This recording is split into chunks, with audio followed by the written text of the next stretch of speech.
Alright, so this guy, reminder here, you basically have a 6-note pattern. So you climb up the 6 notes and then you come right back down, and then after you get back to that original note of the pattern here, you're going to slide up and start a new pattern. And that happens a few times here. So if you want, you could practice each individual section if need be. So maybe you just practice here to here, here to here, and so on. So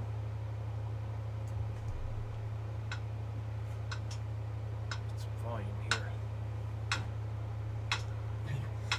So just so you can get used to each pattern, just treat it like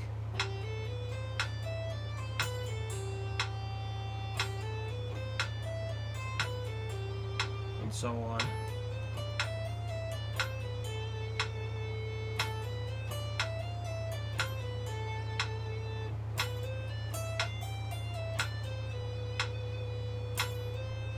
So I think you got the idea, and of course you can always just do like little chunks at a time to get used to it all. So what do I mean by that? Like basically do something like play it from here to here.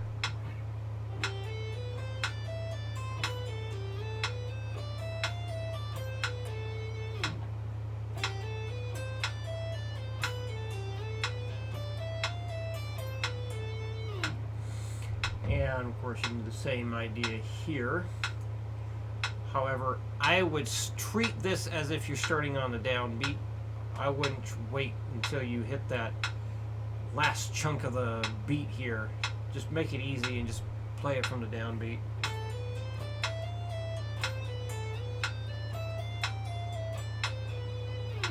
So breaking into the pieces like that to help you get acquainted with your fingering and all that will be helpful. So there's a chance this might get kind of confusing as you get going faster and faster, but you'll be going up the proper way, so that's definitely going to help a bunch. Do some speed demos here. Let's see how well I can follow this thing, having not practiced it at all. So whole thing at 60.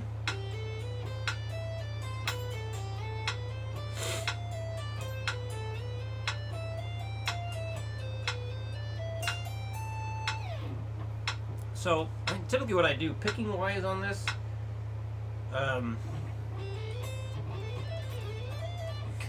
especially when I start going fast, I'll do, because it's so legato heavy and you're hardly picking anything, I'll down pick the B string, down pick the E string, and then I'll do an upstroke when I come back down to the B string, and then a downstroke when I go back to the E string. So I'm really just kind of picking, letting my pick go in whatever direction the next string is. I'm not worried about keeping a straight, steady alternate picking type thing, because we're not doing this anymore. Now it's just stuff like that. So it's basically like treating it like sweep picking. So that was 60. Let's do 100 next.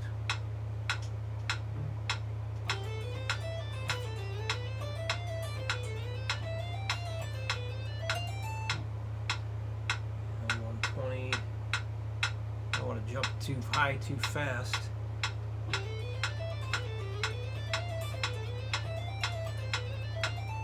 Again.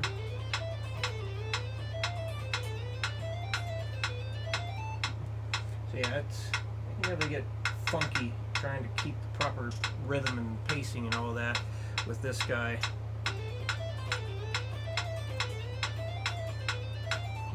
Which is why I recommend breaking it down into pieces to help get acquainted with everything. But you got good rhythm, so I don't think it'll be too big an issue. It's just kind of getting used to having your fingers constantly moving and just kind of going through the notes, straight 16th notes, even though the pattern is, well, kind of not the most practical. I don't want to put this. Like, when you look at it like this, I mean, you don't have like an even amount of notes here. So yeah, it's kind of funky going with that. But you know, the idea to play like a ton of legato is like you're eventually not going to be doing like a nice, neat, even pattern all the time. But anyway, just curious how this is going to go for you this week. Let me try 160 here so you can get an example of it.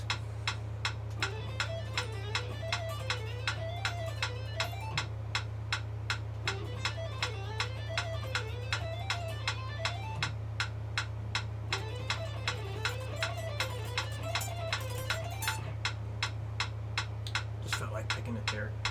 Let's see, and let's try 180.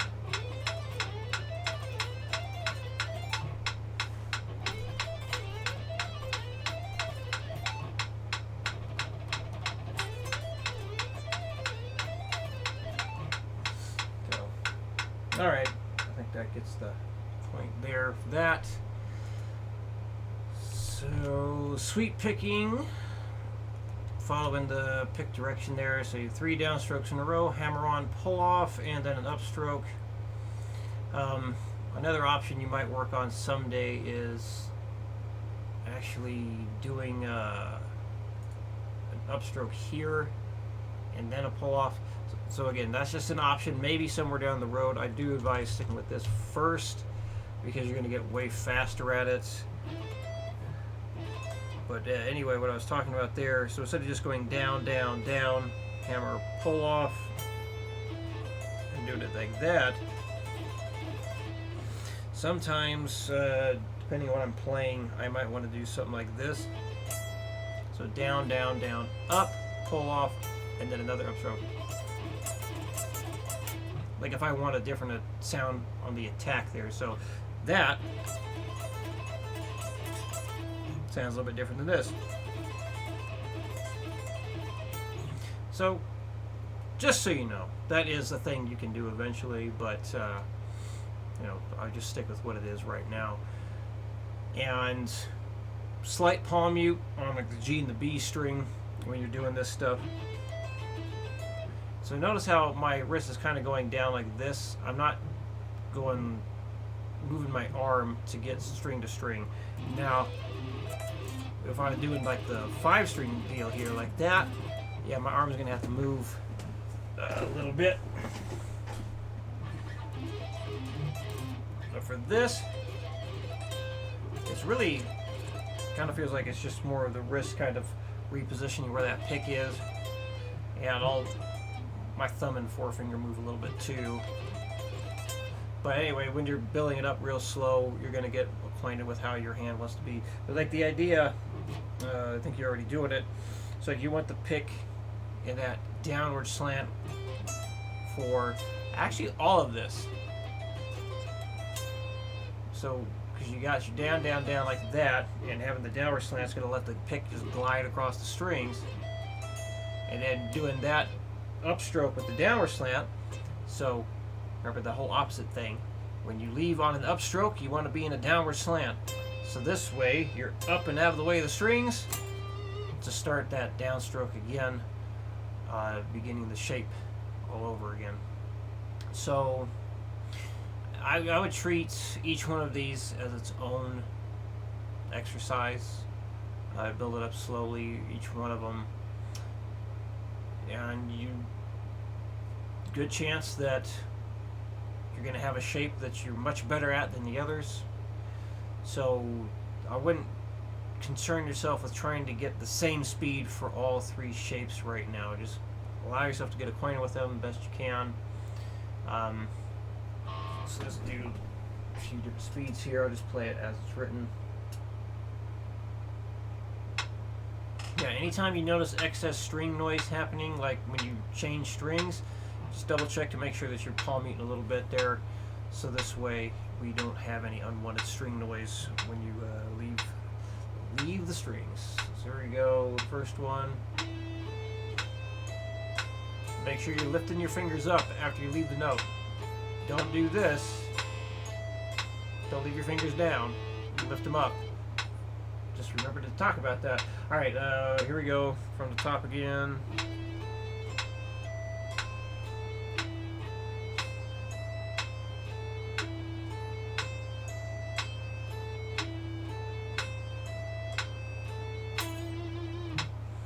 Double time.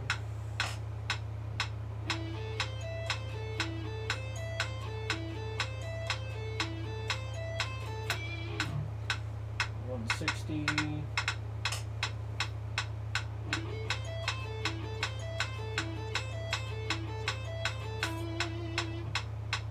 I lost count there. Let's try it again. 1, 2, 3, 4.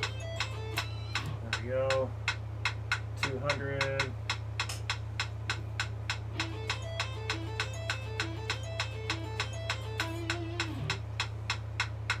And good old 240.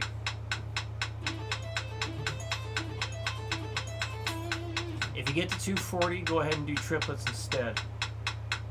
So just in case you do, let's do some triplet demonstration. Back down to 60.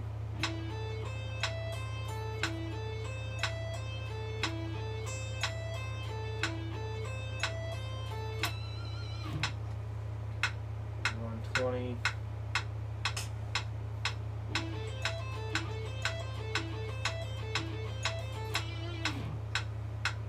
$160.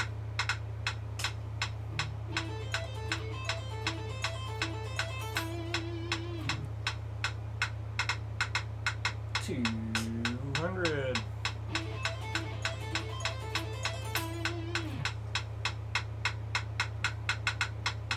And the goal speed of 240.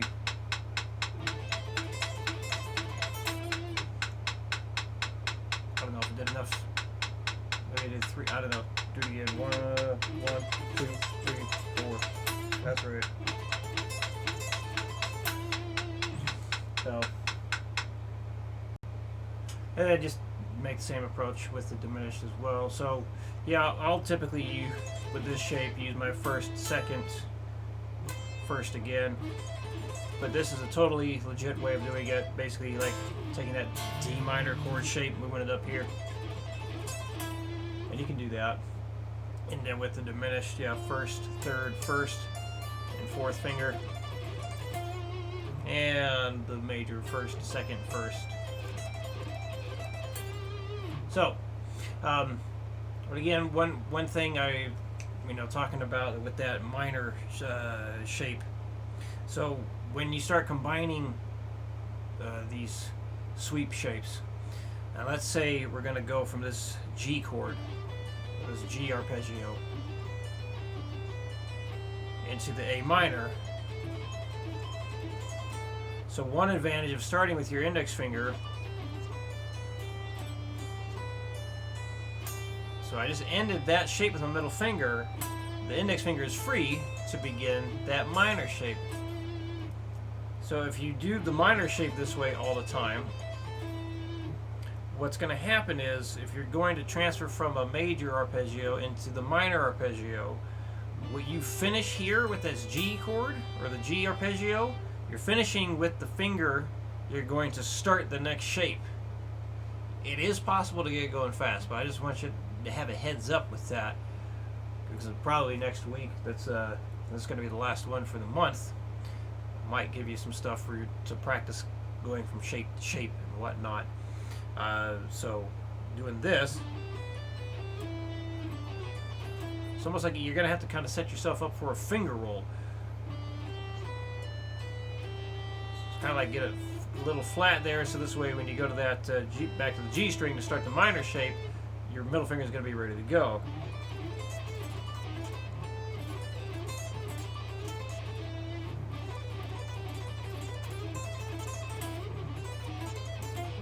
But it's totally possible to do. Let's see, and if you also do, so that's going from a major up to a minor. The same thing's going to happen if you do major going down to a minor. So like staying within the whole key of C thing here, because that's what I'm used to writing in. So if you go from like this F shape here down to this E minor shape, again, you're going to have to prepare that middle finger to kind of roll down from the B string to the G string. But totally possible.